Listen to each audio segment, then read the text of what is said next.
Welcome to the Maternal Wealth Podcast, a space for all things related to maternal health, pregnancy, and beyond. I'm your host, Stephanie Terrio. I am a labor and delivery nurse and a mother to 3 beautiful boys. Each week, we dive into inspiring stories and expert insights to remind us of the power that you hold in childbirth and motherhood. We're here to explore the joys, the challenges, and the complexities of maternal health. Every mother's journey is unique and every story deserves to be told. Please note that this podcast is for entertainment purposes only. It is not intended to replace professional medical advice, diagnosis, or treatment. Always consult with your healthcare provider for medical guidance that is tailored to your specific needs. Are you ready? Let's get into it.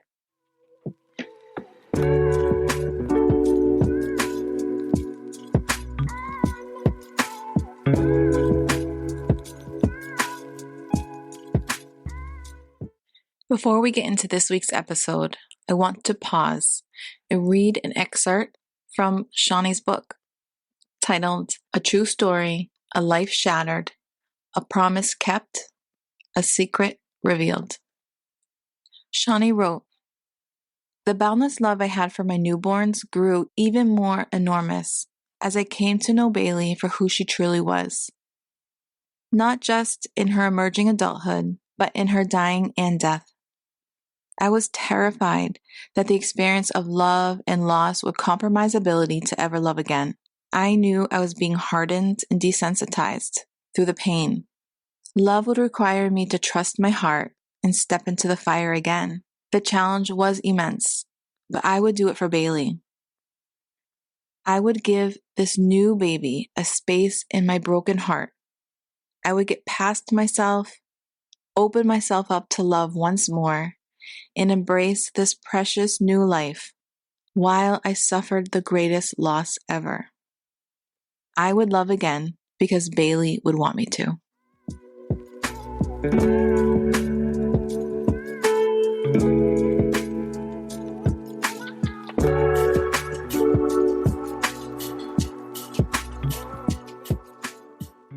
Shawnee Baker is an inspiring figure, a former NICU nurse, accomplished author, grief advocate, and the founder of Baylie's Wish Foundation. She embodies the roles of a mother, daughter, sister, wife, friend, advocate, healer, fighter, and survivor. Shawnee truly represents the essence of womanhood in all of its complexity. In today's discussion, we'll explore Shawnee's profound journey through motherhood. We will touch on the unique challenges she's faced and how these experiences have shaped her and her family in transformative ways. Before we welcome Shawnee, I want to remind our listeners that we will be addressing the heartbreaking loss of Shawnee's daughter, Baylie, a topic that carries deep emotional weight.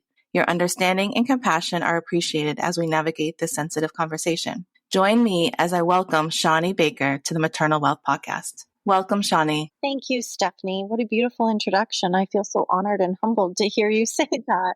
I'm honored to have you here with us today. Thank you. I would love for you to start off and share with us who was Shawnee before you had children and before you became a mother. I always wanted to be a mother. So I was in a bit of a hurry to get married and have children. So when I met my first husband, I wasn't even out of college yet, 17. And I moved out of my parents' house when I was 19. I moved in with my boyfriend at the time.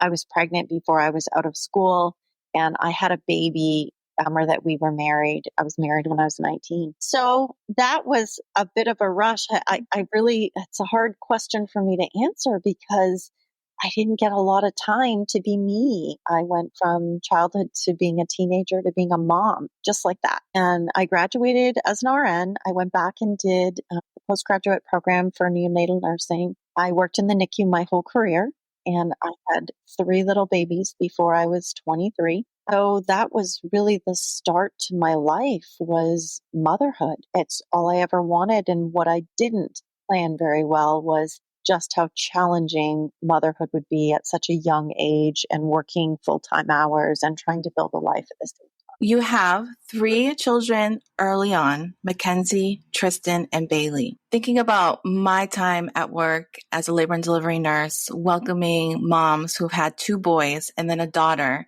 the energy is different. It's warm. It's humbling.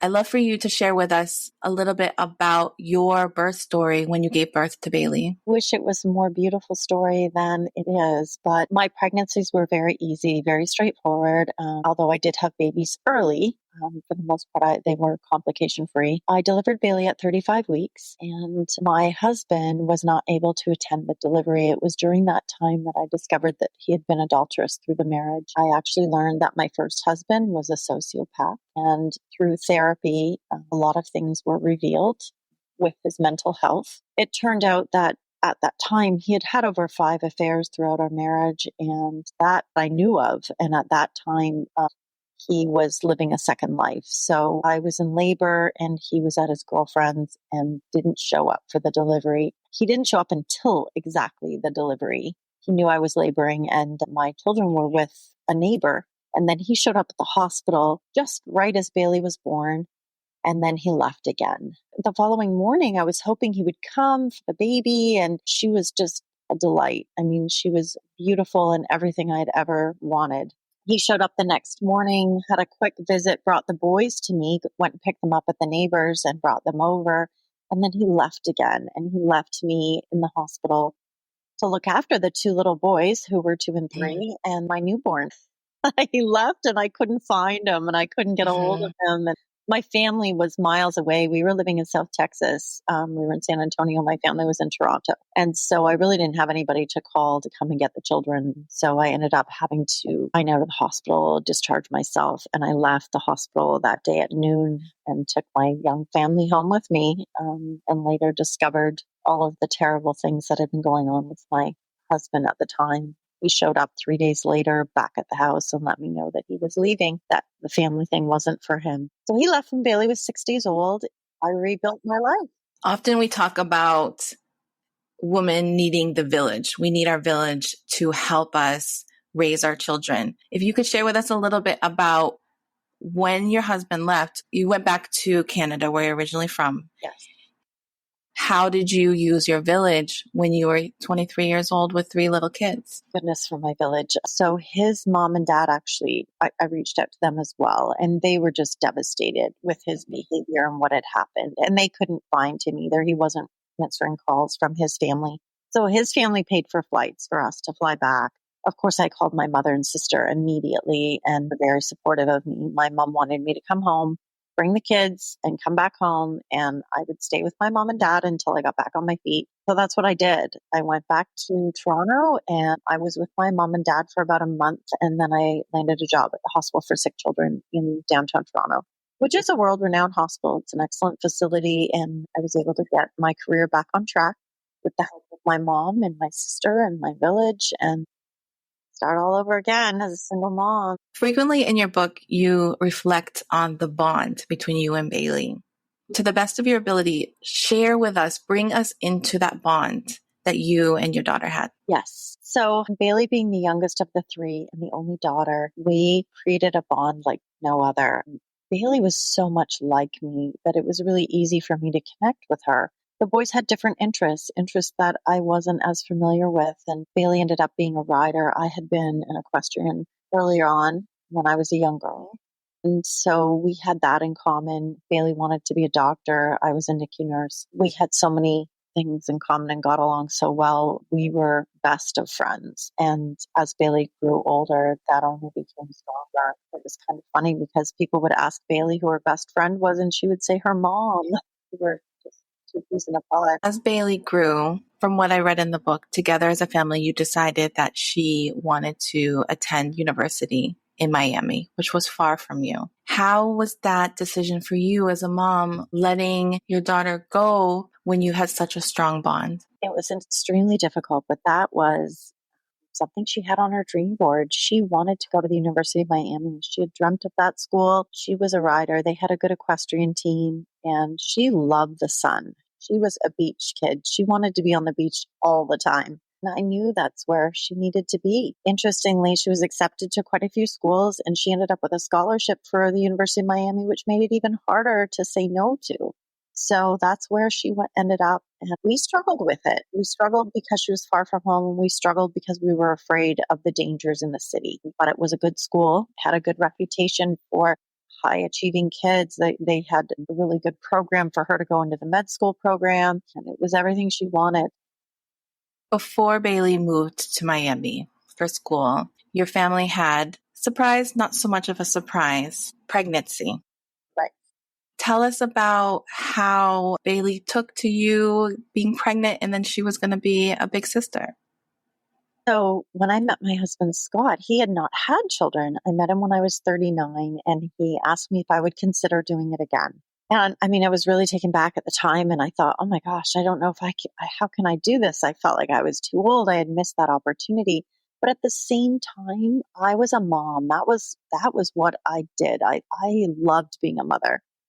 A part of me felt like I'd missed out because of having children so young, and my first husband and his adulterous behavior and being a single mom at such a young age. I missed out. Gosh, I worked so many hours. I really didn't get to enjoy my kids when we were young. So this was an opportunity for me as well, and I jumped at it. I talked to the kids about it. I talked to Baylie about it, and she was super excited. She wanted us to have these kids, and she was just so thrilled that we were going to try to have a family. So we did IVF, and I was pregnant with Savannah when Baylie was, she did her first year as a freshman at the University of Miami. Then I was pregnant with Savannah that May. And then it was that summer she was going back into her sophomore year that things went south.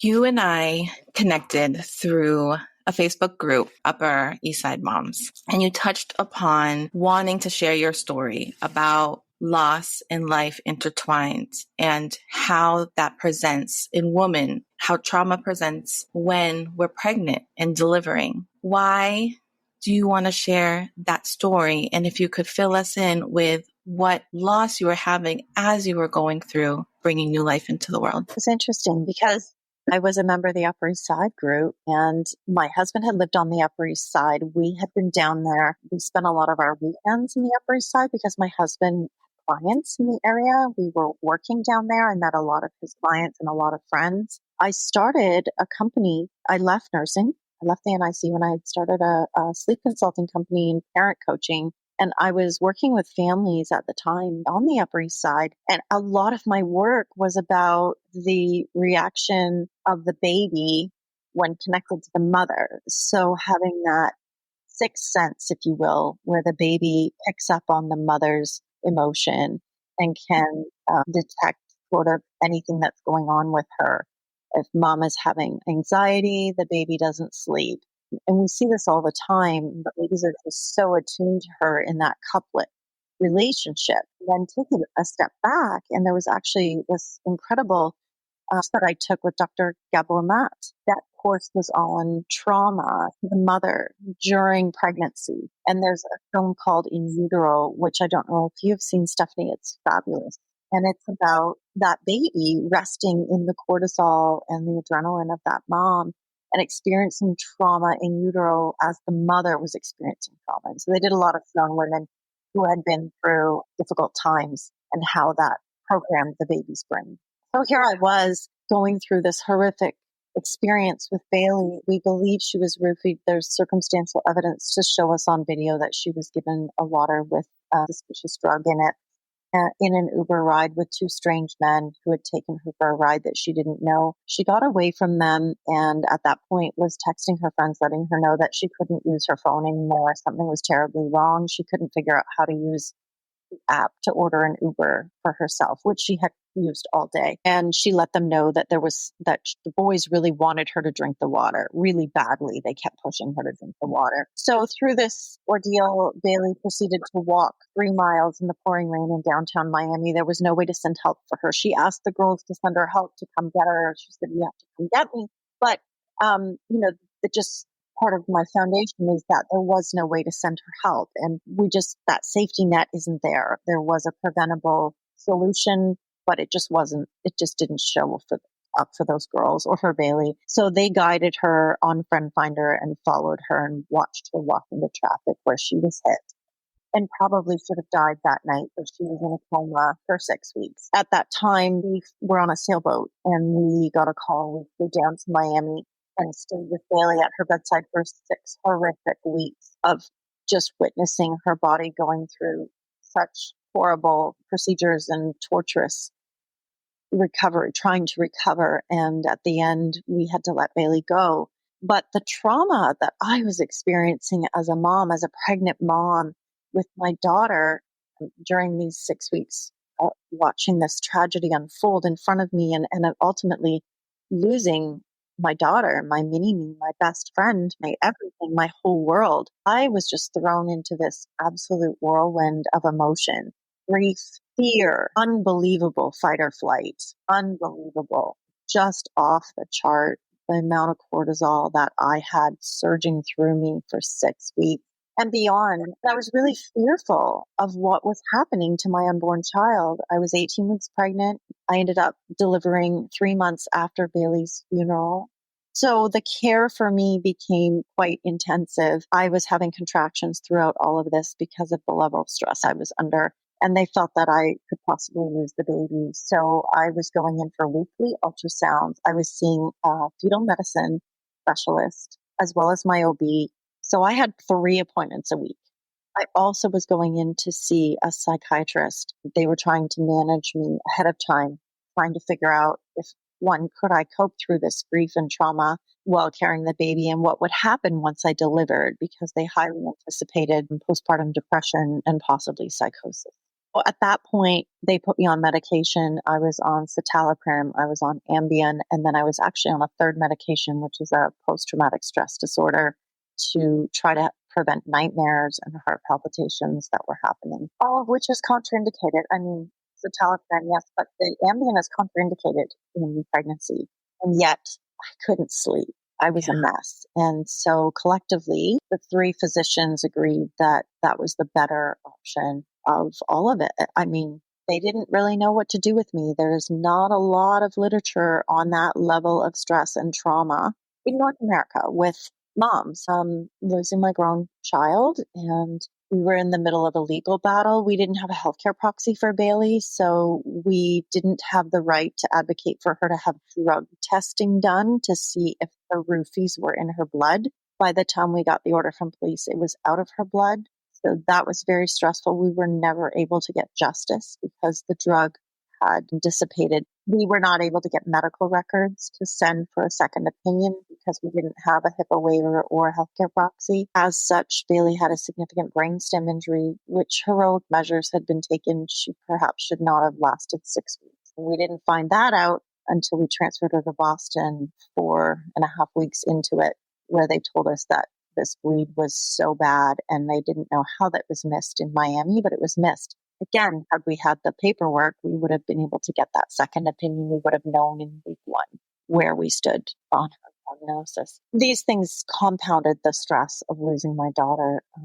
The grief was just overwhelming, but then having to fight to let her die at the very end when they let us know that she would remain in a coma. She would probably never open her eyes, never move again, and have to be in a 24-hour care facility because she would not be able to be at home in that state, that vegetative state. I just knew I could not do that to my daughter. I could not let her live that way. So had we had the healthcare proxy, that decision would have been straightforward, but without it, we had to get lawyers and fight for the right to let her go. So all of this, it's more than just the grief of losing my daughter. There were a lot of other factors. When Savannah was born, I was under severe watch for suicide watch.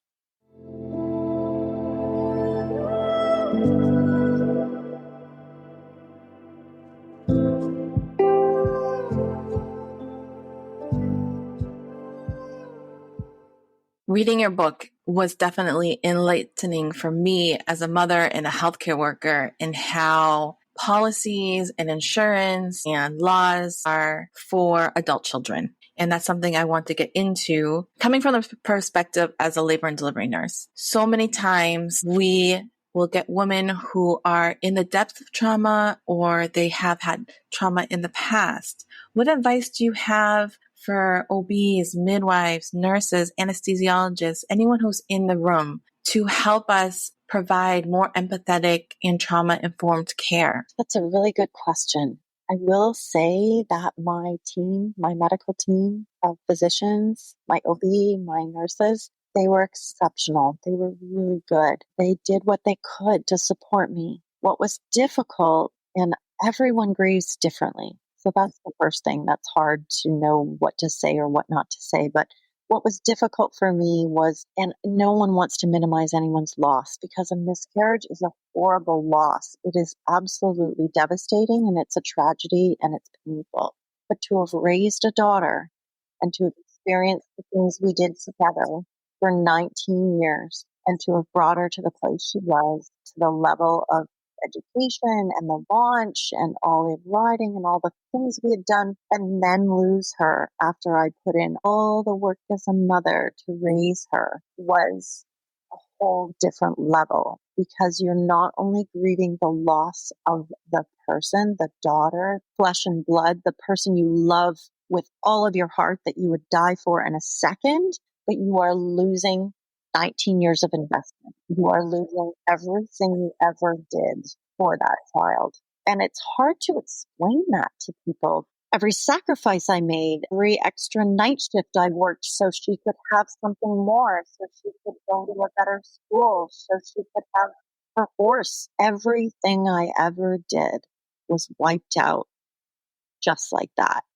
And so you grieve so many layers of your life and the loss that it really is another level. For me, I have miscarried. I've not lost a baby at term, but I can tell you that my love for Baylie at that time, because I had loved her for 19 years, superseded the love I had for Savannah. And that's a hard thing to say. That's a hard thing and an awful thing to say, because we all think we love our children equally, and we do pretty quickly.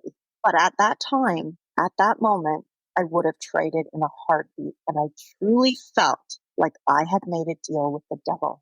I had asked for this pregnancy. I had done IVF. God had given me another chance. And the trade-off was losing Baylie. And I felt sick. During this time, the immediate postpartum, talk to us about the support that you had, that you surrounded yourself with, so you could get through this difficult time. I had my mom and sister stay with me.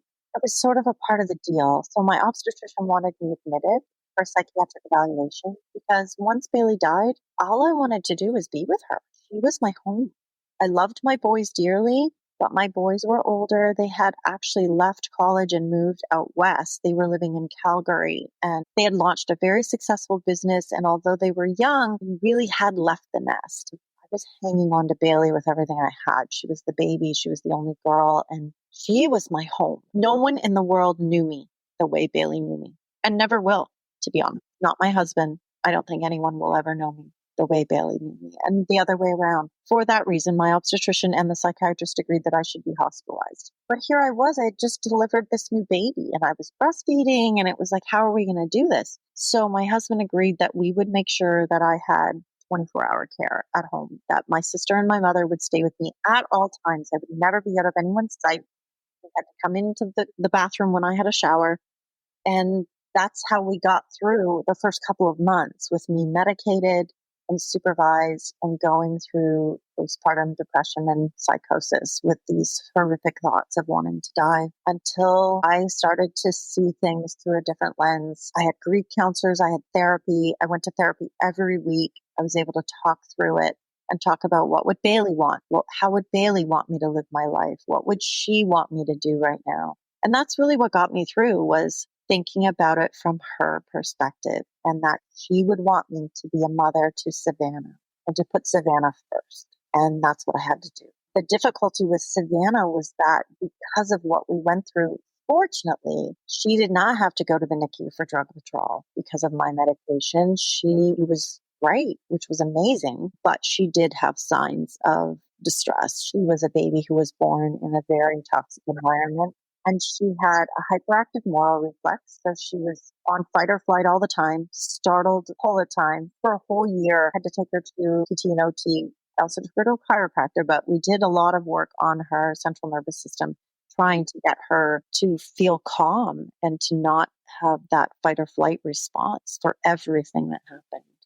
Time goes by, you have Savannah, and in your book, you talk about still having one embryo left. Would you be open to discussing with us how you came to deciding to implant that embryo? Yes. So this is where things get a little strange. There's a spiritual side to this that I didn't anticipate, starting with the book on Bailey's nightstand when she's hit by a car.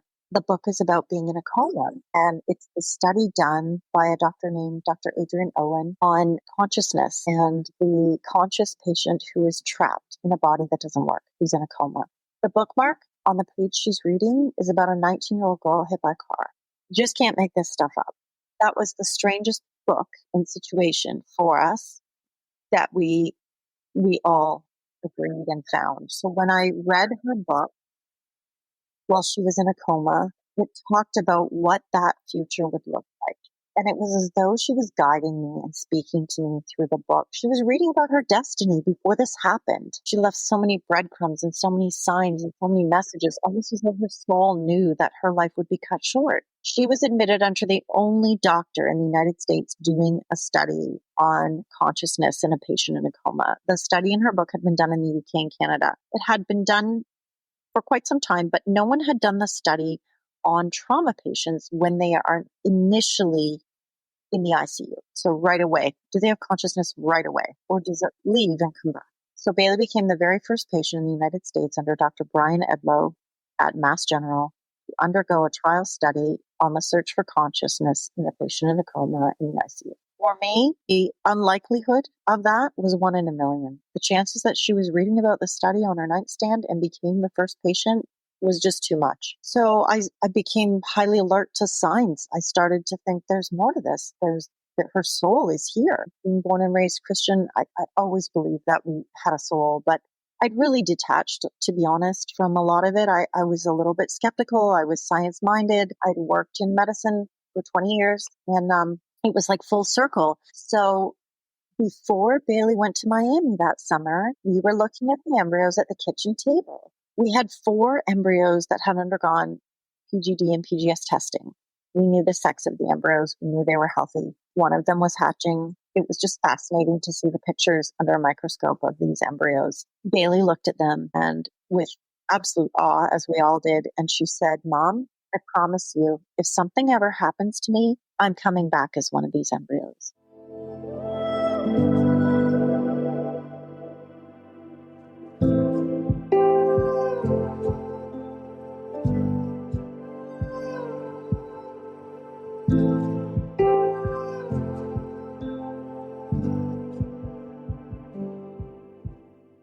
And I said, "Baylie, why would you say that?" And she said, "I'm just telling you, Mom, these babies will have such a good life. They're going to have everything I didn't have. And I just want you to know that." And I said, "Baylie, nothing's going to happen to you." And she said, "Oh, I know. I just wanted to tell you that." With that, she went off to school. And on the first weekend back, she's killed. She's hit. It haunted me. We always planned on having two of these embryos. We wanted siblings. After Savannah was born, I was about 6 months later, and I wanted to go back and get the second embryo. I was a bit panicked, to be honest. I was afraid because of the trauma and everything that my body had gone through that it wouldn't work, that we wouldn't be able to do this again. By then I was, what was I, 3? And I needed to get on it. I was getting older and I thought, we're not going to have this happen. So we went back, perhaps because I was still grieving and still under stress and there was so much trauma and my body couldn't hold this baby. Or perhaps it was because the progesterone levels were cut in half and the writing on the prescription that was supposed to be 1.5 cc's of progesterone injection looked like 0.5. I was giving myself the wrong dose, 0.5. Nonetheless, I miscarried that baby. To take this back a step, I'd gone to a medium after Baylie passed, and the medium completely blew me away with some of the things they said to me. Nobody could have known that. At the time, it was under investigation whether Baylie had been roofied or not, and the police had asked us to keep it quiet while they interviewed the guys. We didn't want to alert them of what we knew. because they were interviewing them, trying to press charges. And the medium said to me, your daughter wants to speak. Can I speak on her behalf? And I said, yes. And she says, Mom, I was roofied. It happened so fast. And that was the first time I'd ever heard that was through a medium.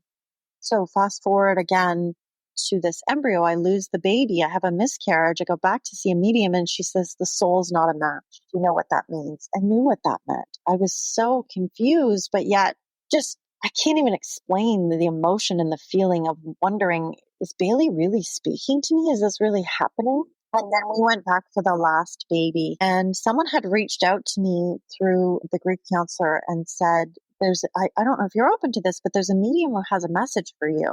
And I said, sure, let me know whatever it is. And she said, the medium wants you to know that there's a doorway. Your daughter, Baylie, passed away and she wants you to send a message to you that there's a doorway for her. She said you would know what that meant. I knew what it meant. I was stunned. I couldn't believe what I was hearing. So we went back. There was one embryo left. My husband did not want to do this. He was so afraid of having another loss. And finally I convinced him and we transplanted Seraphina with a 10% chance of survival. Anyone who's done IVF will know the uterus lining needs to be about 11 millimeters. Mine was 18. We canceled the cycle twice. And on the final cycle, he agreed to transfer the embryo only because I'd lost a daughter and he knew the stress I was under. And he said, look, we'll transfer it just to put this to rest so that you don't have to keep thinking about this. Please prepare for failure. There's no documentation of this working with an 18 millimeter lining. It just doesn't work. We transferred the baby and I was pregnant and I have Seraphina now. Yeah. She is 4, Savannah is 6. And it's been a crazy journey that I've been through.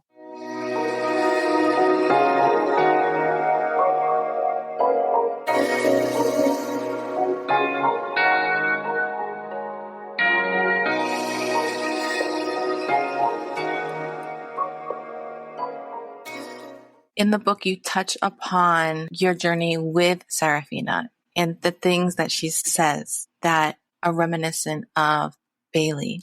Would you share with us a little bit about that? Yes. So when Seraphina was born, because of what the mediums had told me about Bailey's soul returning to me, which I know this sounds crazy. Believe me, I know. But when I read stories, there's been over 3,500 children studied. There is actually a university program in Virginia that does study cases of reincarnation. One of the books that I read on it talks about synchronicity and the numbers, and they talk about how the numbers line up when a soul crosses over and returns. And often the soul will return on a significant date. And the other thing that they talked about was a birthmark, that typically the new child is born with a birthmark. And usually it's not in the same family. Typically, if there's a reincarnation, it's stories of somebody killed in World War II and they are born with a birthmark where the gunshot wound was. But in my case, Seraphina was born with a birthmark right at the base of her neck, right at the brainstem, which is where Bailey's final injury was, that we found in Mass General, that alerted us to a 1% survival rate and ultimately made us decide to let her go. So that was my first clue. I'd also had dreams about what Seraphina would look like, which was very strange because neither my husband or I have blue eyes. My husband has hazel eyes, but blue eyes run in our family. My sister's kids all had blue eyes. So nieces and nephews, everybody. Baylie used to say all the time, why didn't I get the blue eyes? And she said, you'll know me by my eyes. And I knew her eyes would be blue, and they were blue. So I knew I was having this blonde, blue-eyed child. Between her girlfriends, Bailey's girlfriends and myself, we chose the name Seraphina. Seraphina means highest ranking angel and the fiery one. I brought the name up to my husband and he said, well, that sounds like a blonde, blue-eyed girl to me. And I said, well, that's what she's going to look like. And sure enough, she did. So as Seraphina has grown, she has said some things to me that it's really quite chilling. So there's obviously the skeptic who will say, well, it's because you anticipated her being Baylie and she's probably overheard conversations. She would wake up at night crying, saying, Mama, I used to have brown eyes. I miss my old house, the faraway house with all my brothers. It's the middle of the night. And I would calm her down and talk her through it and say, your eyes are blue. And she would say, I know, I know. And then one night we were laying there having stories, and Savannah, my older daughter, was asking about getting her ears pierced. And she wanted to know how it happened. And I told her we would go somewhere and they would, use this kind of, I didn't say a gun, but like something on her ear that would make a pop noise and push the earring into her ear. And Seraphina said, you can do it with ice and a needle, Mama. She's 3. I said, pardon? She said, remember, you wouldn't let me get my ears pierced, and my brothers used ice and a needle on my ear. And I just stopped in my tracks. How could she possibly know this? And even if none of this was true, what would make a 3-year-old even suggest you use ice and a needle? It's 2025.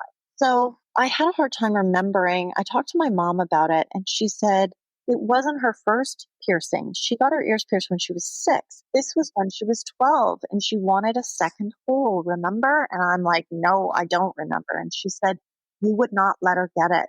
And you were at work on a night shift, and the boys put ice on her ear and gave her the second earring. I just chills. She has also said to me, Mama, my horse broke his leg running in the rain and he died. But she didn't just say it. It's the way she said it. She said, they were running him in the rain.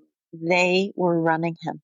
What happened is we had sent her horse off to another barn where Baylie was not there. And the trainer was lunging him outside right after it had rained in a sand ring that was full of puddles, and he slipped and fell. But the fact that she said they were running him in the rain really was alarming to me, because even if she'd overheard it, she would say, I was, or Baylie was riding him in the rain. Like, it's just, and the last thing for me was that we have a cat, a black cat named Ella, and they were playing with the cat one day, and Seraphina said, I used to have a white cat, Mama. Sure enough, she did. And I said to her, you did? And she says, yeah, remember when I was a big girl? She always says that she used to be big. She wishes she was still big. She wished she could still drive the car. I used to drive the car. I wish I could. And she said to me, I said, what was the cat's name? And she stopped for a minute and she was thinking and thinking. And then she said, I think it was Sasa. The cat's name was Sasha. Oh my gosh. And she had a hard time saying it because she can't say her S's very well. So I just had chills, and I don't know what to do with this information. We've actually been contacted by that university to interview Seraphina to see what is going on. And I just don't know. Maybe there are things beyond what we can see, but I am so confused at what's happening.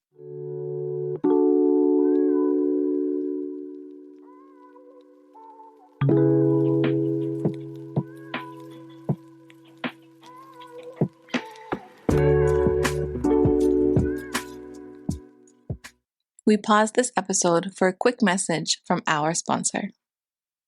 At Maternal Wealth, we aim to ensure that you have access to the best and the most appropriate care. That's why we created a maternal healthcare provider database. Maternal health providers can easily create profiles to promote their services and business, helping to increase access for those seeking their care. This is a one-of-a-kind database that offers a new and exciting way for women to search for and find maternal health providers near them and tailored to their specific needs. Profiles feature badges that highlight various services such as TOLAC-friendly practices, all-female practices, LGBTQAI+ inclusivity, language options, access to vaginal breach services, and more. Additionally, be sure to check out our Not Your Average Birth course. In this course, I discuss the variations that exist in hospital practices based on policies, staffing, and budgets, all of which can directly affect your birth experience and outcome.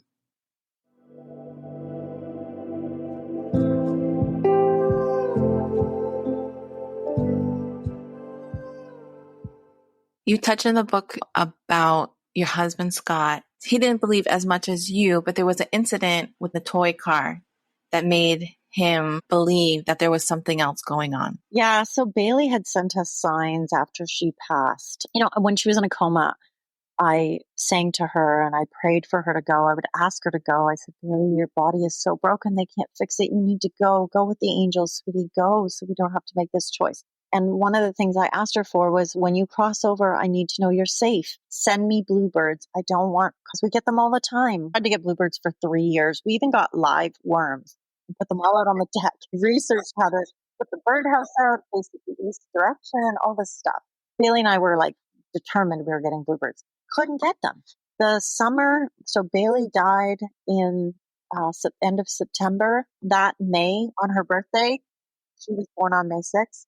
The very beginning of May, a whole tree of bluebirds is in my yard. And then bluebirds nest in my bluebird feeder right off of my kitchen for the very first time.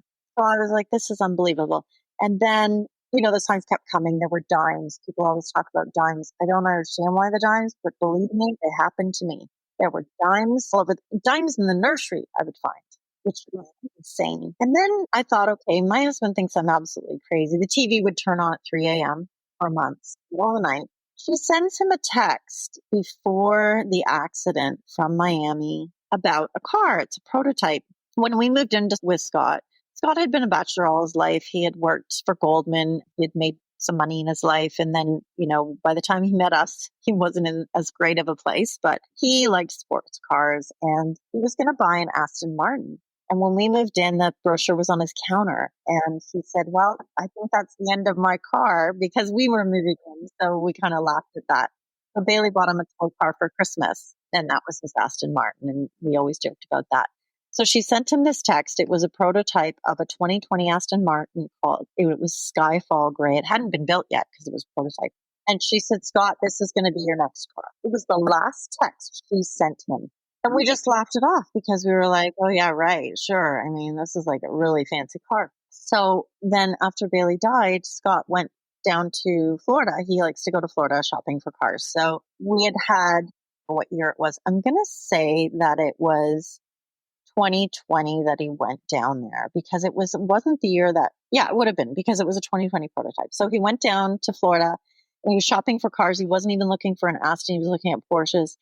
And there was an Aston dealer right across the street. He went over just to wander. And the guy says to him, listen, we've got this incredible deal right now. This was, it was a demo. It had a couple thousand miles on it, but it was the prototype. It was the car, Superleggera, and it was Skyfall Gray. So he gets this incredible deal on the car, on a lease, actually. And he gets the car and he comes home and he's like, you'll never believe it. I bought a new car. I'm like, what did you buy? Shows me what he bought. I couldn't believe it. We didn't put it all together until he started looking through his phone one night. I think we were looking for text messages for the detective or something. And he went through Bailey's messages to him and he found it. And he just about fell over. He said, you're not going to believe this. He goes, look at the last text message she sent me. Yeah. So that for him, and he has since had several other signs. He goes to get paint gas for black paint chip. They pass him a paint swatch, which is the name of her horse. Dark Secret is the color, Dark Secret is the color of the paint swatch. So he's had a lot of that himself, which has really made him question. And the book was really the biggest eye opener for us, because it was our guide on the search for consciousness.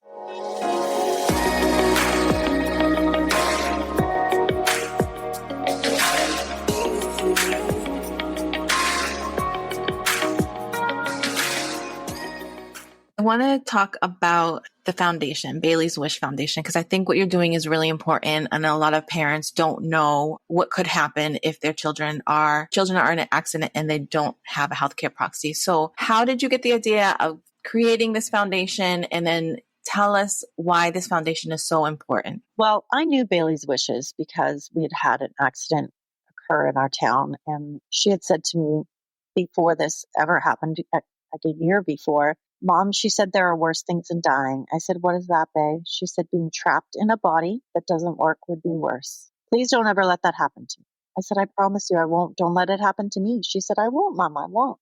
Here I was in this position. This was Bailey's wish. And she was going to be trapped in the worst possible way.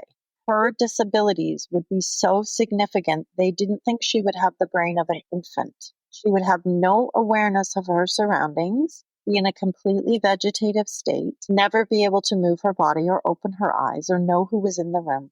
I could not do that to her. And so Bailey's Wish Foundation was getting this awareness out to families like us who had no idea. And we were put in a situation in the hospital where we thought next of kin was enough. We had no idea that we could be restricted from making decisions like drug testing or her medical records or at the end of life. And so that was part of the package. But the other part was prevention. It wasn't long after the tragedy that I started to put the pieces together and think, hey, was this preventable? What could have happened? And the more I dug into it and the more I realized that there are hidden dangers to college that they don't tell you.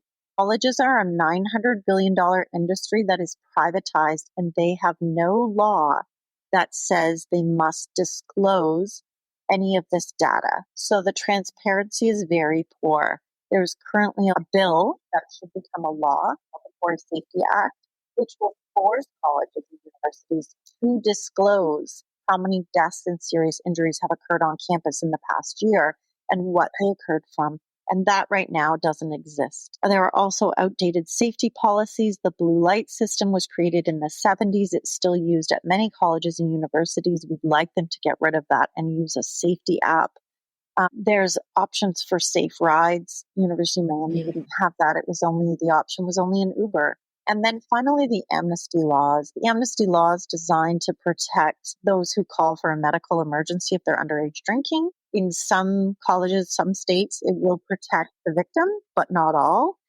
And it protects the victim from being charged criminally, but not from college probation or suspension. And so what I hear are these boys who are out drinking, they drink too much, there's alcohol intoxication, and their friends call an ambulance and he gets taken into the ER with alcohol poisoning, and the following morning gets an email from the school that he's been suspended. These are really tough consequences, and they create barriers for kids to get the help they need. And so my program, my foundation is really on changing policies and laws and educating people, bringing awareness to this. And roofies, the dangers of roofies, the number of kids we have heard who have been roofied at school would shock you. It's happening more and more. They believe that Baylie was a target for a sex trafficking ring, that they will drug the girl in an Uber with a water and take her on a 5-mile loop where she passes out. They did book the Uber for a 5-mile loop. They did give her water. 2 of these other cases, the girls were drugged and woke up in a hotel across from the airport in downtown. And they believe that was the point of them doing that for Baylie. So we want awareness. We want transparency. We want a duty to warn, not just a duty to protect on campus, but a duty to warn students of these hidden dangers and a better safety program for kids going to school. We don't just want to talk to them about, getting a security guard to walk you to your car. It's more than that.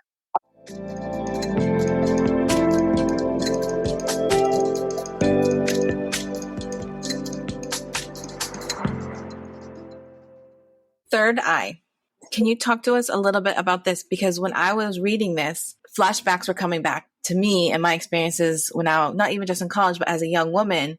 And I wished I had this. Yes, we just love this app. And again, I just think serendipitous this happened to us. The developer of the app, Dylan Amend, is actually a University of Miami graduate. So how strange is that? So this app that he's created, he's worked really hard on it. He's worked with Apple to design it and was able to pass laws for recording without permission, which is highly unusual because normally you're not allowed to record somebody unless you have their permission. But on this app, because it is for safety, they have allowed it. So you get in the Uber, you press the button, and it starts audio and video recording everything around you. You can invite people into the recording through text, up to 10 friends. So you you text them and say, listen to this, what's going on, where am I at? Other people can listen to the call. And what we believed was the game changer, like we talk about the app as being an app that would have saved Bailey's life. And the reason we believe that is because it gives that one person who may be 18 or 19, whose brain isn't fully developed, who thinks that they're invincible and they can get themselves out of anything, it gives them a village. And so in this village, someone else can say, hey, I don't like these guys. Get out of that Uber. Or you know what? If you don't get out, I'm going to call 911. And it allows anyone in the group recording to call 911, send 911 the actual video recording, and text them. So it's discreet. 911 is not a phone call. You don't have to talk to anybody. You just send them that. They will track your location and send officers to you. The other thing it allows is for them to use an Amber Alert to call. You can do a parent, you can do a friend, but in that emergency contact text message, the text message from the app is received on the parent's end at 3 a.m. as an Amber Alert. So there's no missing it.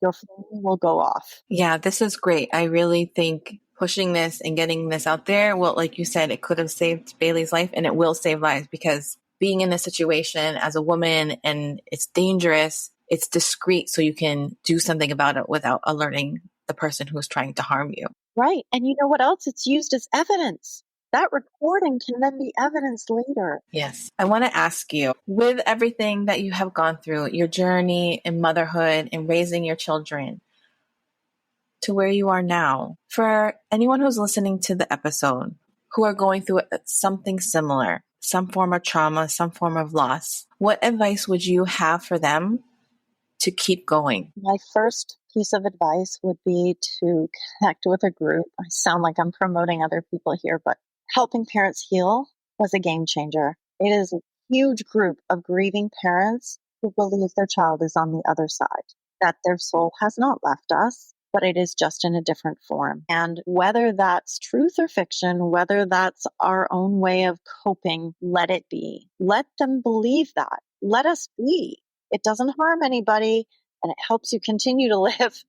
And I would tell them to go to that group, because they are so supportive and so helpful. And it brings so much comfort knowing that there are so many other people like you. We all have religion, and that's fabulous. And I completely think that people need to turn to their religion as well. But there's nothing like connecting to other grieving parents. Nothing. Because no one has walked that path except for them. And I think being in those groups is everything. And I would also say, please be patient, because your brain needs to rewire. And grief in our culture is not understood well enough. Don't listen to people when they say you should get over it or you need to move on. No, your brain needs to rewire. And the studies done on parents who've lost a child says that the rewiring process can take up to 2 years. So you really are in a state of transition. Well, thank you so much for taking your time out of your busy schedule to sit and chat with me, and to be open and to be vulnerable and to share your story. Thank you, Stephanie. I so appreciate it. And I do hope that it helps others. I want to help not only change lives with students, but grieving parents.